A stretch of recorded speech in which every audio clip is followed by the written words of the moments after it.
Selamat pagi anak-anak. Bagaimana kabar kalian hari ini? Ibu guru harap kalian semua dalam keadaan sehat. Perkenalkan, nama Ibu Guru Sulistiani. Kalian bisa memanggil dengan sebutan Ibu Guru Sulis. Baik anak-anak, hari ini kita akan belajar bahasa Indonesia tentang menentukan ide pokok dari suatu paragraf. Ide pokok adalah ide atau gagasan pokok dari suatu paragraf yang menjadi pengembangan suatu paragraf.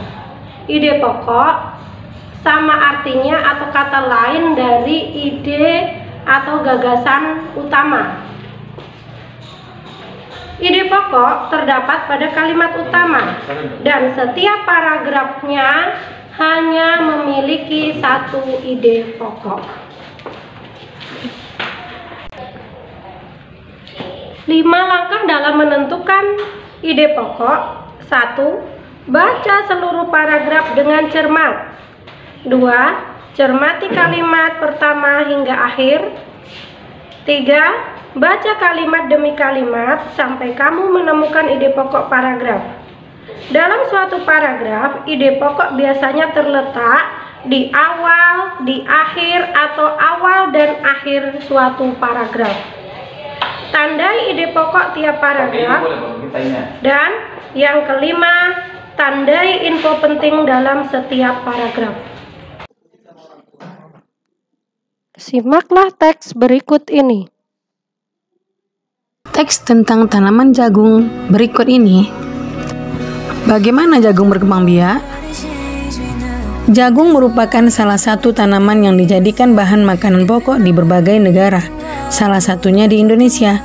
Di Indonesia, penduduk Pulau Madura menjadikan jagung sebagai makanan pokoknya. Jagung merupakan salah satu tanaman penghasil karbohidrat yang sangat diperlukan oleh tubuh. Seorang petani jagung memulai pembiakan tanamannya dengan menanam biji jagung. Setelah 3-4 hari, bakal tanaman akan muncul di permukaan tanah. Tanaman jagung akan terus tumbuh menjadi besar. 3 hingga 3,5 bulan, buah jagung dapat dipanen oleh petani. Buah jagung yang berbentuk seperti tongkol pada mulanya berupa sekuntum bunga.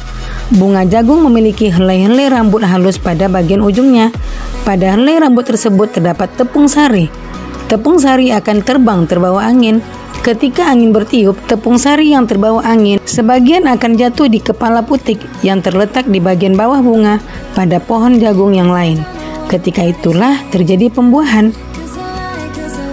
Setelah terjadi pembuahan, bunga jagung tersebut terus berkembang hingga menjadi buah jagung. Perkembangan itulah yang dapat diamati dari waktu ke waktu. Buah jagung akan siap dipanen ketika rambut jagung sudah berwarna kecoklatan dan bagian tongkolnya sudah mengering. Apabila buah jagung tersebut dikupas, akan memperlihatkan biji jagung yang kekuningan. Bagian yang dimakan oleh manusia adalah biji jagung. Supaya jagung selalu tersedia sebagai bahan makanan manusia, maka petani jagung harus menanam kembali sebagian biji jagung dari hasil panen. Biji jagung yang tua dapat ditanam kembali. Dari sinilah akan dimulai lagi perkembangbiakan jagung. Setelah kita membaca teks bagaimana jagung berkembang biak, maka tulislah ide pokok dan informasi penting setiap paragraf. Ibu beri contoh paragraf pertama dan paragraf kedua. Paragraf pertama, jagung merupakan salah satu tanaman yang dijadikan bahan makanan pokok di berbagai negara, salah satunya Indonesia. Paragraf kedua, jagung dikembangbiakkan dengan menanam biji. Nah, anak-anak ibu, cari ya ide pokok dan informasi penting paragraf lainnya. Demikian video pembelajaran dari Ibu Guru. Selamat mengerjakan tugas-tugas dari Ibu Guru.